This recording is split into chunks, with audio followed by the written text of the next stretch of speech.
কি আলোচনা আছে যারা সার্ভে করে নিতেছে এটা তো বোধহয় যা এখানে লোকেশন যা পাইছেন এটাই সার্ভে করেছেন বোধহয় আমরা পার্টনার হোল্ডার যারা না জানে তো এটা তো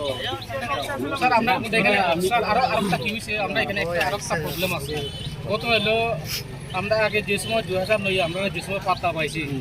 বর্তমান দখলকৃত জায়গা আমার আছে এটা কিন্তু তহসিলদার ইচ্ছা মতো করে তাই ফলকটাকে বয়ে দিয়েছিল এখন ঘটনা কি হয়েছে আমরা হয়েছে বর্তমান